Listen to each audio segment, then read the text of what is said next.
Kung ikaw ay isang lalaki na lampas 60 na at sinabihan na kumain lang ng mas maraming gulay para sa mas mabuting kalusugan, kailangan mong huminto sandali at makinig. Dahil may isang gulay sa loob ng iyong refrigerator ngayon na maaaring dahilan kung bakit unti-unting humihina ang iyong erections. Lumalaki ang iyong prostate at unti-unting nawawala ang iyong enerhiya. Hindi ito dahil tumatanda ka na. Ito ay dahil kumakain ka ng mga bagay na sinabi ng mundo na healthy nang hindi mo napapansin na dahan-dahan nitong inuubos ang iyong pagkalalaki. Ako si Dr. Moit Cara, isang board-certified urologist at espesyalista sa kalusugan ng kalalakihan na may higit 30 taong karanasan sa pagtulong sa mga lalaking nasa kanilang 60s, 70s at 80s na maibalik ang kanilang sigla at performance sa natural na paraan.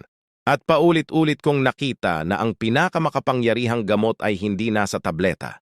Nasa plato mo ito. Paano kung sabihin ko sa iyo na may ilang gulay? Oo, mga gulay na puno ng mga nakatagong compound na nagpapataas ng estrogen, nagpapakipot ng mga ugat at nagpapalala ng pamamaga sa prostate. At masahol pa, karamihan sa mga ito ay tinatawag pang heart healthy ng mga eksperto na may mabuting intensyon. Yan ang kabalintunan. Ang mismong mga pagkaing inaakalang makakatulong ay maaaring siyang pinakamatinding nakakasama. Sa video na ito, ibubunyag ko ang 4 na gulay na kailangan mong iwasan agad kung mahalaga sao ang maayos na sirkulasyon ng dugo, testosterone at performance at 4 na makapangyarihang gulay na kayang gawin ang kabaliktaran.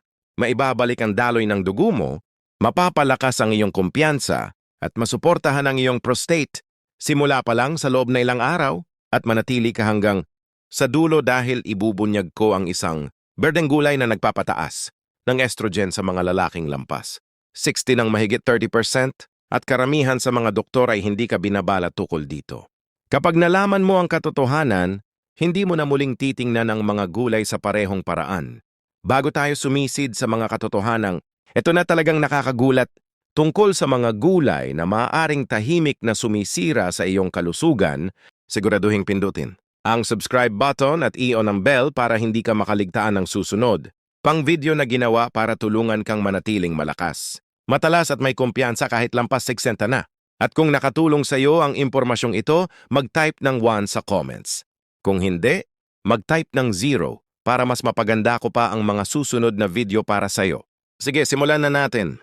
Magsimula tayo sa katotohanang bihirang sabihin sa karamihan ng kalalakihan. Ito ang 4 na gulay na kailangan mong iwasan kapag lampas 60 ka na. Dahil kahit mukhang healthy sila sa panlabas, Mara Widow, tahimik na pahina ng iyong sirkulasyon. Pataasin ang estrogen, palalain ang pamamaga ng prostate at ubusin ang iyong sigla. Lalo na sa panahong pinakakailangan mo ito. Tingnan natin ang mas malapitan kung ano ang mga ito at kung bakit maaaring mas nakakasama pa sila kaysa nakakatulong. Una, soybean sedame, tofu, soy milk. Hayaan mong ikwento ko sa iyo ang isang lalaking minsan kong ginamot. Ang pangalan niya ay Robert. 68 taong gulang, retiradong school principal, matalas ang isip. May mapagmahal na asawa pero may kulang. Pumasok siya sa aking opisina na halatang frustrado at tahimik na nahihiya. Doc, sabi niya, ayos naman ang lahat pero parang hindi na ako yung dati. Pagod ako. Mababa ang energy ko at yung sigla sa kwarto parang nawala na. Nagsagawa kami ng mga pagsusuri. Walang malaking problema ang lumabas. Maayos ang puso niya. Medyo mataas ang cholesterol pero may isang bagay na nakakuha ng atensyon ko. Ang estrogen levels niya ay mas mataas kaysa sa normal para sa kanyang edad. Doon ko siya tinanong tungkol sa kanyang diet.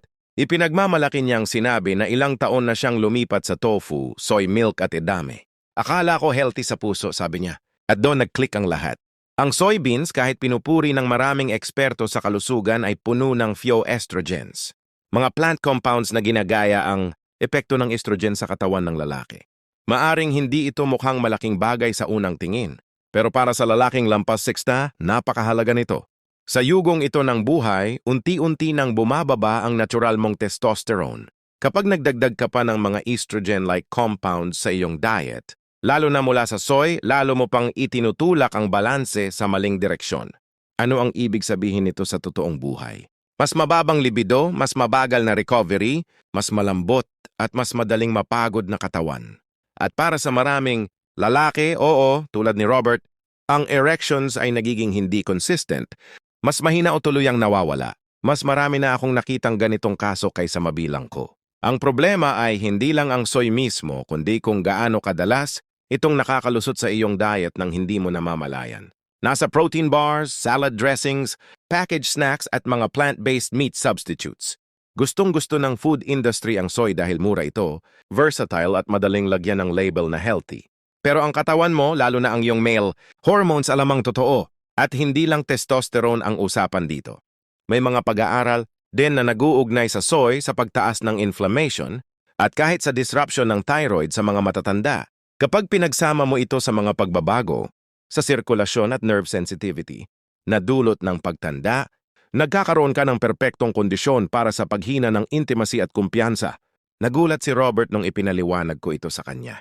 Pero handa siyang sumubok ng pagbabago. Tinanggal namin ng soy sa kanyang diet. Sa loob lang ng ilang linggo, bumalik siya na mas may enerhiya. Pagkalipas ng isang buwan, nakatanggap pa ako ng sulat mula sa kanyang asawa. Sulat kamay puno ng pasasalamat na kasulat doon. Ibinalik mo sa akin ang asawa ko. Na yon, sinasabi ko ba na laso ng soy? Hindi. Pero para sa mga lalaking lampas, isint lalo na yaong nakakaranas ng pagkapagod, problema sa erection o mga issue sa prostate. Mas mabuting iwasan na ito sa kanilang plato. May mas mabubuting paraan para palakasin ang iyong katawan nang hindi isinasakripisyo ang iyong pagkalalaki. At habang pinag-uusapan natin ang mga pagkaing mukhang healthy pero may nakatagong masamang epekto, hintayin mong marinig ang tungkol sa isang gulay na karaniwang ginagamit para suportahan ang blood pressure. Pero kapag na-process, maaari nitong palihim na pinatitigas ang iyong mga ugat at binabawasan ng daloy ng dugo sa mga bahaging pinakakailangan mo. Hindi ka maniniwala kung gaano ito kakaraniwan. Tingnan natin ang mas malapitan. Ikalawa, pickled o canned beets. Hindi, pamatagal ang nakalipas. Isang pasyente ko na si Harold, 72 taong gulang, ang pumasok sa aking opisina na may halong pagtataka sa kanyang mukha. Sinabi niya, "Doc, ginagawa ko naman ang lahat ng tama. Kumakain ako ng beets halos araw-araw. Nabasa ko na maganda ito para sa blood flow kaya sinasama ko ito sa hapunan. Pero pakiramdam ko malamig pa rin ang mga binti ko. At sa totoo lang hindi rin gumaganda ang sitwasyon doon sa ibaba." Ang bahaging doon sa ibaba ay sinabi niya ng pabulong katulad ng paraan ng maraming matatandang lalaki kapag unti-unti nang nawawala ang kanilang kumpiyansa. Nagumiti ako, tumanggo at nagtanong ng isang simpleng tanong. "Harold, fresh mo ba itong kinakain o galing sa lata?" Sandali siyang tumigil. "Delata," sagot niya. "Minsan pickled din. Mas madali kasi." At doon lumabas ang tunay na problema. Ang beet sa natural na anyo nito ay isa sa pinakamakapangyarihang gulay para sa sirkulasyon. Puno ito ng nitrates na kino-convert ng katawan sa nitric oxide. Isang molecule na nagpapaluwag ng mga ugat at nagpapahusay ng daloy ng dugo. Napakahalaga nito para sa malalakas na binti, malinaw na pag-iisip at maayos at maaasahang erections. Pero ito ang problema. Kapag ang beets ay nakalata o pickled, nawawala ang magic nito. Ang mataas na init na ginagamit sa kaning kasama ng matagal na imbakan ay sumisira sa malaking bahagi ng mga kapakipakinabang na nitrates. At ang proseso ng pagbabad sa pickling, pinupuno ito ng sodium at suka na siyang nagpapakipot ng mga ugat at bumabaligtad sa benepisyong inaasahan mo. Sa madaling salita, iniisip ni Harold and pinapalakas niya ang kanyang blood flow. Pero sa realidad, tahimik niyang pinatitigas ang kaniyang mga ugat, lalo na ang maliliit at sensitibong ugat na nagsusupply ng dugo sa pelvic area. Hindi niya namamalayan. Kinokontra niya ang sarili niyang layunin. Matapos naming suriin ng mas mabuti ang kanyang diet, nakita ko na halos doble ang sodium intake niya kumpara sa rekomendado araw-araw. Karamihan nito ay galing sa mga healthy pickled vegetables at ang ganitong level, asin hindi lang ito nagpapataas ng blood pressure. Maaari rin itong bawasan ang nitric oxide sa katawan na nagre-resulta sa mahinang sirkulasyon at maaari pang mag-ambag sa erectile dysfunction sa matatandang lalaki. Pinalitan namin ang canned beets ng fresh roasted beets. Nilagayan lang ng kaunting olive oil at kaunting sea salt. Walang komplikado. Sa loob ng 2 linggo, naramdaman ni Harold na mas mainit ang kanyang mga kamay at paa. Sa loob ng 1 buwan, mas nagkaroon siya ng enerhiya para sa kanyang morning walks. At nagtagal bumalik ang kumpiyansa niya sa kwarto nang hindi nangangailangan ng reseta. Ito ang lagi kong sinasabi sa bawat pasyente ko ngayon. Hindi lahat ng gulay ay pare-pareho. Binabago ng proseso ang lahat. Ang nagsisimula bilang gamot ay maaaring maging lason kapag nasa maling anyo. Kaya sa susunod na aabot ka sa lata o garapon, tanungin mo ang sarili mo, nakakatulong ba ito sa aking mga ugat o tahimik nitong isinasara ang mga ito? Ngayon naman lumipat tayo sa isang gulay na pinaniniwalaan ng maraming na regalo ng kalikasan. Isang paborito sa Mediterranean diet, kilala sa lasa at texture nito. Pero para sa matatandang lalaki, lalo na sa mga may problema sa kasukasuan or nerve sensitivity, maaari itong maging nakatagong, pinagmumulan ng inflammation na nakakaapekto hindi lang sa iyong tuhod. Samahan mo ako dito. Maraming nagugulat sa bahaging ito. Ikatlo, nightshaded vegetables. Lalo na ang eggplant. Hindi ko makakalimutan. Nang hapon na nakaupo ako kasama, si Frank, isang 75 taong gulang na retiradong contractor na may mga kamay na tila balat na sa tigas sa dami ng pinagdaanan at pusong kasing laki ng Texas. Pumunta siya para sa routine labes pero mabilis na naging personal ang usapan. Doc, sabi niya sakit na sakit ang tuhod ko. Masakit ang likod ko. At sa totoo lang wala na akong maramdaman doon sa ibaba. Hindi sakit kundi parang wala lang. Parang namatay ang ilaw. Gumawa kami ng mga pagsusuri. Walang nakakaalarma. Pero may kakaiba sa kwento ni Frank na hindi ako mapakali. Aktibo naman siya. Araw-araw naglalakad. Kumakain ng akala niya ay healthy diet, real vegetables. Makukulay ang pagkain sa plato. Katulad ng sinasabi sa TV, pagkatapos, hiniling ko sa kanya na ilarawan ng kanyang mga pagkain at may isang salitang tumatak, eggplant. Halos gabi-gabi ko itong kinakain. Niluluto ito ng asawa ko kasama ng kamatis at keso. Mediterranean style. Ganito kasi yon. Ang eggplant, kahit mukhang high-end na health food, ay kabilang sa nightshade family. Isang grupo ng mga gulay na kinabibilangan ng kamatis, peppers at puting patatas.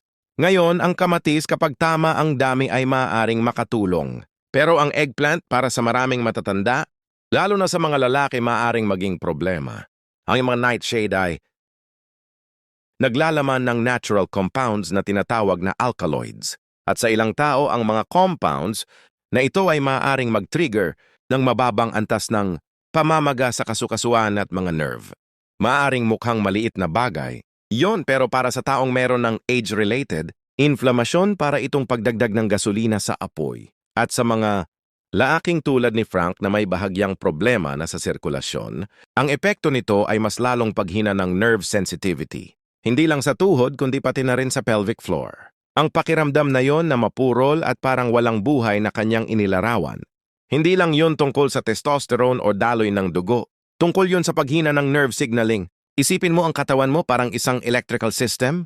Kapag ang mga kable ay may pamamaga o kinakalawang, hindi makakarating ang signal kahit may kuryente pa. Yan ang maaring gawin ng alkaloid sa paglipas ng panahon. Nang alisin namin ang eggplant sa diet ni Frank at binawasan ang kanyang intake ng iba pang nightshades, may nagbago. Sa loob ng ilang linggo, nawala ang pamamanhid sa kanyang mga binti. Mas gumaan ang pakiramdam ng kanyang mga tuhod at isang araw bumalik siya na may niti. Lumapit ng kaunti at pabulong na nagsabi, "Doc, bumabalik na." May nararamdaman na ulit ako.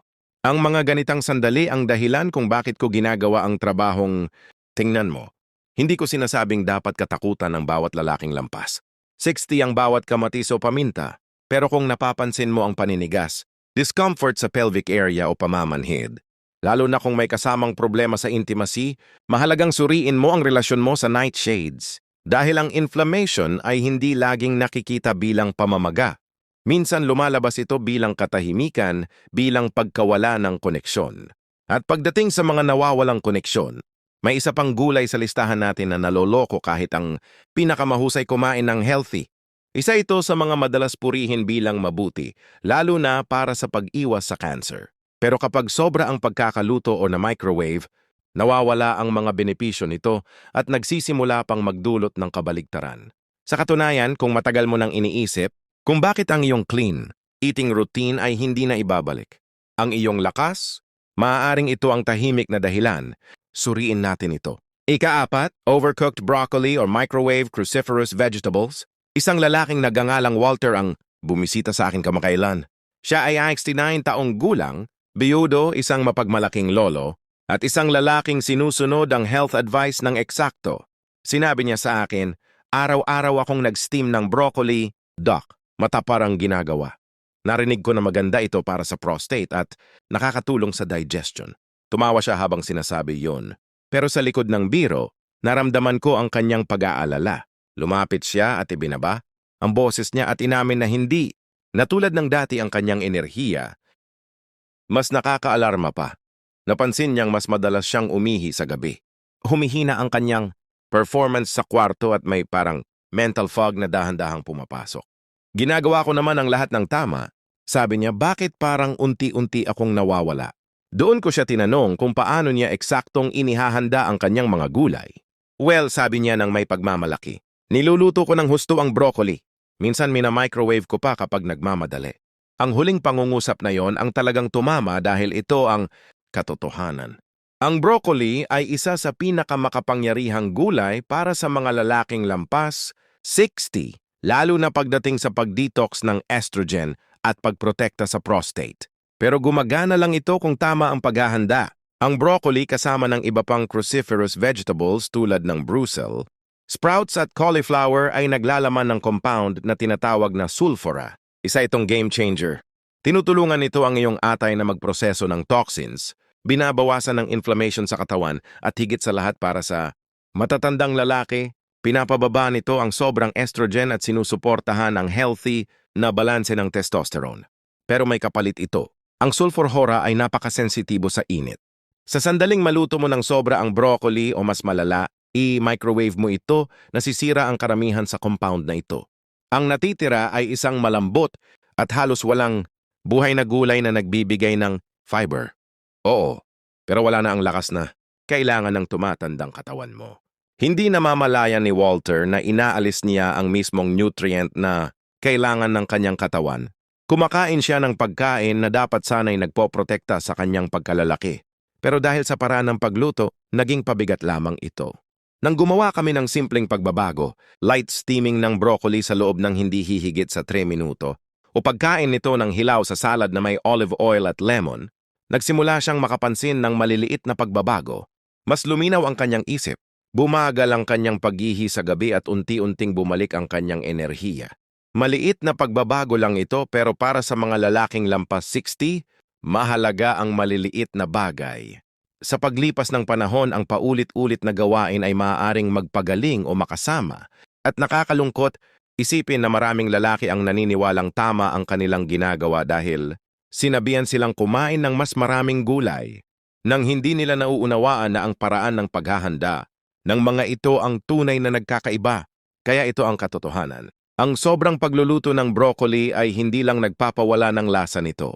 Inaalis din nito sa iyong katawan ang isa sa pinakamakapangyarihang compound na nagpoprotekta sa prostate. At ang pagmi-microwave nito, para mo na ring binuhusan ng tubig ang apoy na desperado mong kailangan. Ngayon na alam mo na kung aling mga gulay ang dapat iwasan o ihanda ng tama, pag-usapan naman natin ang mga gulay na tunay na makapagpapalakas sa iyong pagkalalaki. Dahil kapag inilagay mo ang tamang pagkain sa iyong plato, mararamdaman mo ang pagbabago sa iyong enerhiya, kumpiyansa at maging sa koneksyon mo sa iyong kapareha. Ano nga ba ang mga gulay na nagpapalakas ng performance? At paano kanila matutulungang makaramdam ng pagiging mas bata mula sa loob? Alamin natin. Una, arugula. Ang rocket fuel para sa kwarto. May kakaibang ganda sa makita ang isang lalaking unti-unting bumabalik sa sigla. Nakita ko ito kay Tom, isang 71 taong gulang na dating Air Force mechanic na matagal nang hindi nakakaramdam ng lakas. Isang umaga, tahimik siyang nakaupo sa opisina ko at maya-maya ay nagsalita. Doc, hindi ako naghahanap ng milagro. Gusto ko lang maramdaman ulit na lalaki ako katulad ng dati. Pumanaw ang kanyang asawa 30 taon na ang nakalipas. Mula noon sabi niya parang nawala ang apoy sa kanyang katawan at pati sa kanyang kaluluwa. Gusto ko pa ring mabuhay ng buo, bulong niya. Hindi ko lang alam kung paano ulit makarating doon. Pinag-usapan namin ang kanyang lifestyle, mga iniinom na gamot at diet. Wala namang kakaiba hanggang sa banggitin niya ang kanyang mga pagkain. Kadalasan puro mapuputla ang kulay ng kanyang kinakain. Tinapay, pasta, karne. Halos hindi siya kumakain ng mga gulay lalo na yung mga talagang mahalaga. Doon ko siya ipinakilala sa isang tahimik pero makapangyarihang pagkain, ang arugula. Sa unang tingin parang ordinaryong salad green lang ang arugula. Pero bilang isang doktor, masasabi ko sa'yo, malayo ito sa pagiging pangkaraniwan. Ang dahon na ito na may bahagyang Ang hang ay puno ng natural nitrates na kinoconvert ng katawan mo sa nitric oxide. At ang nitric oxide ang susi na nagbubukas sa iyong mga ugat. Pinaparelax nito ang mga ito. Pinapaluwag at hinahayaan ang dugo na malayang dumaloy, lalo na sa mga bahaging pinakamahalaga para sa performance ng isang lalaki. Hindi tulad ng synthetic, na gamot na pinipilit ang daloy ng dugo at pensamang side effects. Ang arugula ay gumagana kasabay ng natural na proseso ng katawan mo. Tinutulungan nito ang iyong mga ugat na gawin kung ano ang likas nilang tungkulin. Ang mag-expand at magbigay ng sustansya at mararamdaman mo ang pagkakaiba hindi lang sa kwarto kundi sa buong araw mo. Ang mas magandang daloy ng dugo ay nangangahulugan ng mas malinaw na pag-iisip, mas mainit na mga kamay at paa at mas malakas at mas consistent na erections. Nang magsimulang magdagdag si Tom ng arugula sa kanyang pagkain, kaunting dahon sa itlog niya tuwing umaga, isang maliit na salad sa hapunan, wala siyang masyadong inaasahan. Pero sa loob lang ng isang linggo, sinabi niya sa akin na may nagbago. Mas alerto siya. Hindi na mabigat ang pakiramdam ng kanyang mga binti. At isang umaga, nagising siya na may naramdaman siyang hindi niya naranasan sa loob ng halos 2 taon. Nung gumiti siya sa akin, may luha sa kanyang mga mata at sinabi, "Doc, gumagana ito at hindi ko kinailangan ng asol na tableta." Yan ang tahimik na kapangyarihan ng arugula. Hindi ito flashy.